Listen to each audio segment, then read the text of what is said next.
Merci beaucoup pour cette invitation, Bernard. On est vraiment absolument ravis à la Fédération des acteurs de la solidarité d'accueillir cette journée de travail dans le cadre du cycle que vous organisez, l'anniversaire de la loi DALO. C'est vrai qu'on en parlait ensemble, on en parle régulièrement.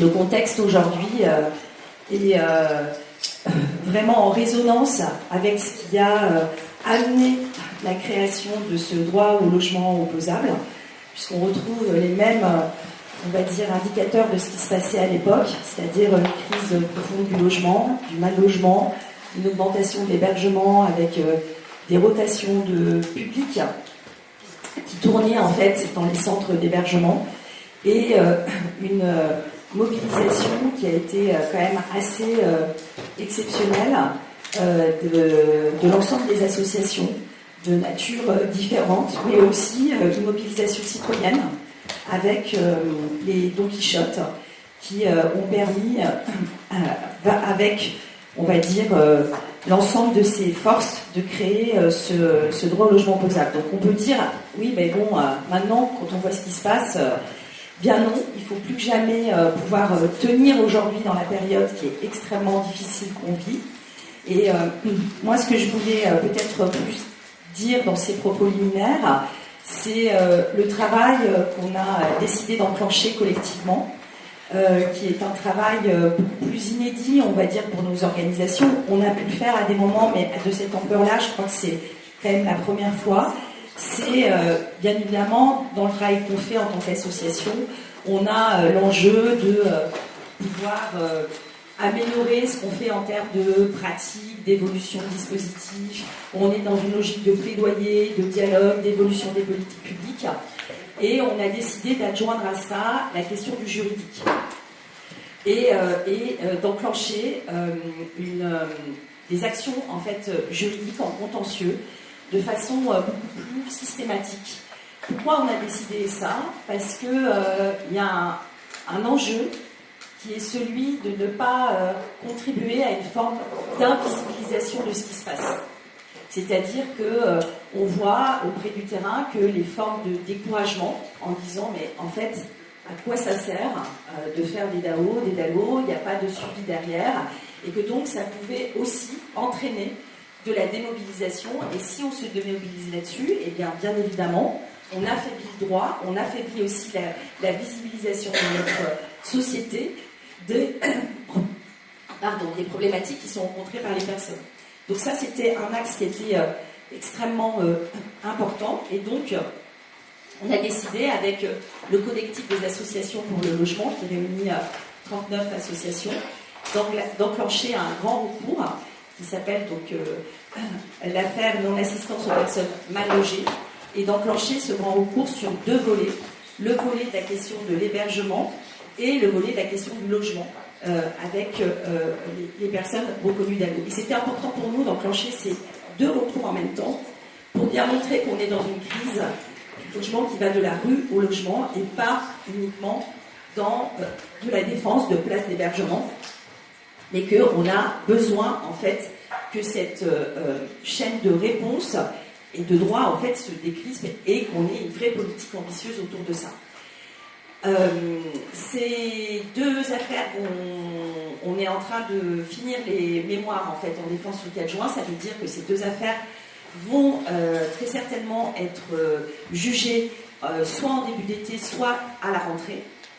Donc bien évidemment qu'on va suivre attentivement et qu'on espère que ces jugements nous seront favorables.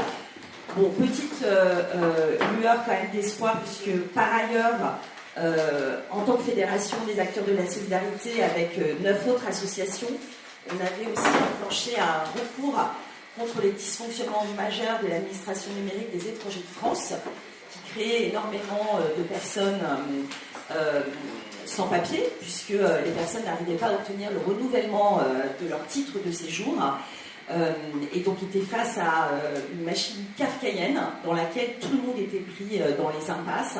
Et donc là aussi, on a décidé de mener ce recours en contentieux contre l'État pour faire valoir ce préjudice et surtout apporter des solutions. Et ce recours a été jugé il y a un mois par le Conseil d'État et nous l'avons gagné, c'est-à-dire que le Conseil d'État a vraiment reconnu le préjudice et a donné des indications très précises à l'État pour la mise en œuvre. Ce qui est intéressant, c'est que le ministre de l'Intérieur a pris une instruction avec le recrutement de 500 personnes dans les préfectures, avec un certain nombre de mesures. Donc, bien évidemment qu'on est en lien avec son cabinet pour suivre ça et pas simplement de se contenter d'une décision du tribunal ou d'une instruction pour être sûr que ça se mette en œuvre. Mais on est dans quelque chose qui enfin bouge. Enfin bouge. Et qui pèse lourdement sur les personnes, mais aussi sur les personnes qui les accompagnent et bien évidemment sur les dispositifs d'hébergement et d'accompagnement au logement. Donc voilà, donc ça c'est un des exemples qui montre qu'on doit toujours tenir dans ce contexte-là. On a aussi du côté d'Allo le recours positif qui a été obtenu en Occitanie. Il y avait eu un recours sur des pratiques de la Comet qui étaient des pratiques qui créaient encore une fois des logiques de priorisation du public supplémentaire à ce que disait la loi, et donc ça a été aussi un jugement positif qui a été obtenu. Donc vous voyez, encore une fois, le droit seul dans une question absolue n'a pas de sens. C'est comment on le combine dans une logique d'action partagée et comment on est effectivement attentif à ce que ce droit-là, d'une certaine façon, ne soit pas petit à petit écrasé par la question de l'usage de ce qu'on en fait. Et c'est aujourd'hui bien l'enjeu aussi de ce qui se passe sur les questions d'inconditionnalité et de continuité de l'hébergement. Voilà, donc je sais que la dernière décision au niveau Europe n'est pas de celle qui nous convient le mieux, puisqu'elle est mi-figue, mi-raisin dans la façon de reconnaître l'État responsable sur des personnes qui n'ont pas été relogées. Mais voilà, on va suivre ça avec beaucoup d'attention. Et pour terminer, je suis ravie aussi de voir, puisqu'on fait tous les partenaires du collectif des associations pour le logement font des actions avec vous dans le cadre de cet anniversaire. Et le webinaire qu'on co-organise ensemble a recueilli plus de 600 inscriptions. Et donc je suis ravie de voir que en fait, ce sujet mobilise et les acteurs de terrain, les actrices de terrain sont aussi en attente de pouvoir être renforcés dans leur action pour accompagner les personnes. Donc voilà, donc merci Bernard pour cette invitation et je vous passe la parole. Merci Nathalie. Merci déjà pour nous accueillir pour les locaux de la FAS et puis pour tout le soutien logistique que vous avez apporté à cet événement. Tu as évoqué les combats juridiques que nous menons, chacun de notre côté et quelquefois souvent ensemble.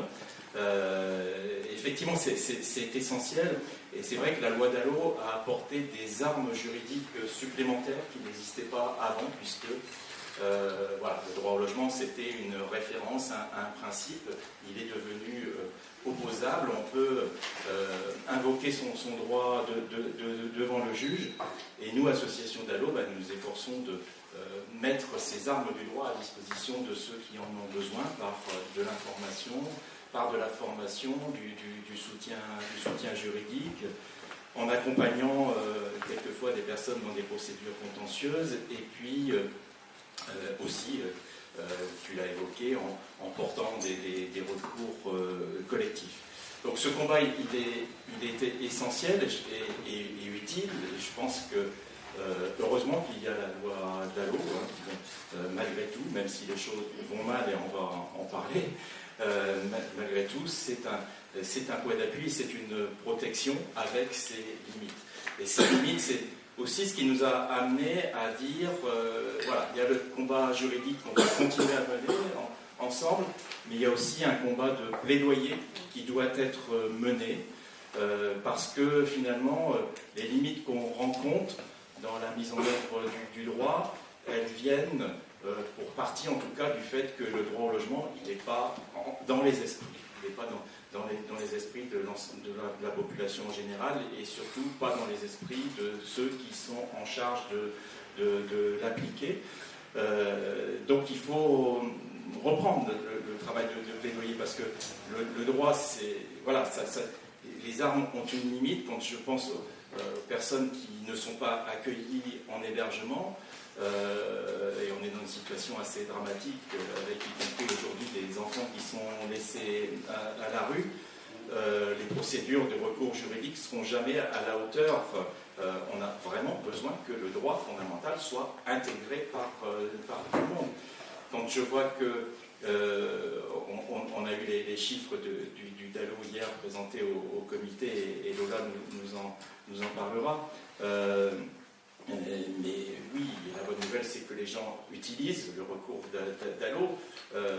La mauvaise, c'est que la file d'attente des personnes reconnues prioritaires et qui attendent un relogement, elle s'allonge, et elle en est arrivée à représenter plus de 5 ans de relogement au rythme actuel. Donc ça veut dire qu'on s'habitue au fait que le droit ne soit pas respecté, que l'État ne respecte pas ses obligations. Donc voilà, il faut reprendre le plaidoyer. Quand je dis que l'État ne respecte pas ses obligations, ça renvoie aussi à un contexte où il n'a pas intégré l'obligation de résultat. La loi DALO, elle a posé une obligation de résultat.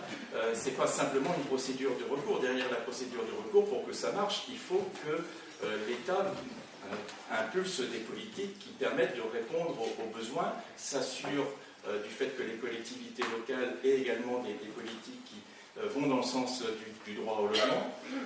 On a tourné le dos à cette obligation de résultat, on l'a ignoré, et le résultat, c'est qu'on se trouve dans une situation de crise du logement qui, bien sûr, produit du mal logement. Les chiffres de la Fondation nous montrent chaque année que ça augmente, mais ça produit aussi une crise qui pose problème au plus grand nombre. Ce sont des salariés qui ne peuvent pas prendre un poste parce qu'il n'y a pas de logement accessible à proximité. Ce sont des étudiants qui doivent renoncer à des études. Ce sont des gens qui supportent des taux d'effort complètement excessifs.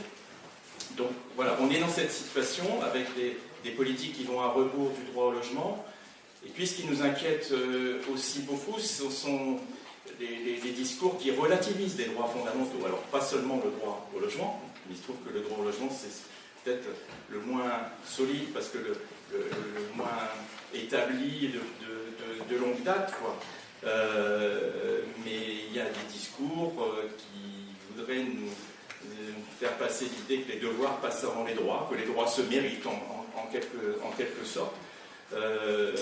Et on en arrive à culpabiliser ceux qui sont les victimes, finalement, de politiques du logement qui tournent le dos au droit au logement. On en arrive aussi à opposer les catégories sociales les unes aux autres, les classes intermédiaires par rapport aux catégories plus modestes, et bien sûr les immigrés par rapport au reste de la population.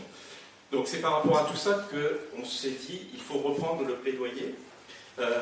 Ce plaidoyer, il avait été à l'origine de la loi DALO, puisque on se rappelle que la loi DALO est arrivée d'une part des travaux du Haut Comité pour le logement des personnes défavorisées, et d'autre part de la plateforme DALO qui réunissait l'ensemble des associations autour de cette revendication du droit au logement opposable. Donc on a voulu reprendre cette démarche en se réunissant. On est aujourd'hui 22 associations ou fédérations nationales regroupées autour d'un manifeste. On a lancé une campagne symboliquement entre le 5 mars 2026 et le 5 mars 2027. Et vous avez bien compris qu'il ne s'agit pas de fêter un anniversaire, il s'agit de prendre appui sur cette date symbolique pour faire du plaidoyer dans une période politique essentielle pour la vie de notre pays, puisque je pense qu'il y a des orientations majeures qui vont se décider là. Sur les messages que l'on veut faire passer à travers le manifeste, je dirais que le premier, c'est le logement est un droit, puisqu'on a malgré tout besoin de le rappeler. Et que oui, tout le monde a besoin d'un logement, c'est un droit vital, et contrairement à ce que certains pensent, il n'y a pas des personnes qui sont vulnérables au fait de rester à la rue et d'autres qui ne seraient pas vulnérables. Voilà, il n'y a pas d'extraterrestres dans la population. On a tous besoin pour assurer notre sécurité, préserver notre santé, notre intimité, notre vie sociale. On a tous besoin d'un logement. Il faut le rappeler. Le deuxième message, c'est que le logement est un droit pour tous. On a trop tendance à ramener le DALO à un droit des pauvres. Non, ce n'est pas un droit des pauvres. Et Paul Boucher, qui est à l'origine de la loi DALO, s'est toujours battu contre cette idée. On est dans un droit fondamental qui concerne tout le monde. Et c'est parce que d'ailleurs on tourne le dos à ce droit au logement que aujourd'hui, y compris des populations qui sont salariées, qui ont des revenus, qui devraient les mettre à l'abri, sont en difficulté de logement. Oui, ça concerne tout le monde, le droit au logement. Un autre point important de notre plaidoyer, c'est de dire tout simplement que c'est possible.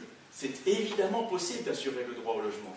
S'il y a des personnes à la rue aujourd'hui, s'il y a des gens qui sont mal logés, c'est pas, on ne sort pas d'une catastrophe, on ne sort pas d'une guerre, on ne sort pas d'une catastrophe naturelle. C'est pas des décisions internationales qui gouvernent les politiques du logement. Tout se décide dans notre pays. Tout est. Je veux dire que s'il y a du mal logement, s'il y a une crise du logement, c'est le produit de décisions politiques qui sont prises dans notre pays, que ce soit au niveau national et au niveau local. Et si on veut faire autrement et partir du droit au logement, on peut le faire. Et ça, c'est essentiel de faire passer cette idée-là aussi, parce que il y a un certain fatalisme qui s'installe dans l'esprit de beaucoup de personnes. L'État fait ce qu'il peut, mais bon, oui, il n'y a pas d'argent, on ne peut pas faire plus. Il n'y a pas d'argent si on ne veut pas d'argent, mais il y a des solutions, en tout cas. Et on va, je pense, contribuer à cette réflexion sur les solutions aujourd'hui. Et puis, un point important aussi du plaidoyer, c'est le mot fraternité, parce que voilà, on vit dans un contexte, je disais, on oppose les gens les uns aux autres, et nos associations sont portées par des valeurs, l'attention à l'autre, la cohésion sociale, la solidarité, et ces valeurs, nous voulons les mettre en œuvre. Donc voilà, sur la démarche qui nous rassemble, j'en arrive simplement donc à cette journée pour vous dire que donc elle s'inscrit dans cette campagne qu'on a prévue.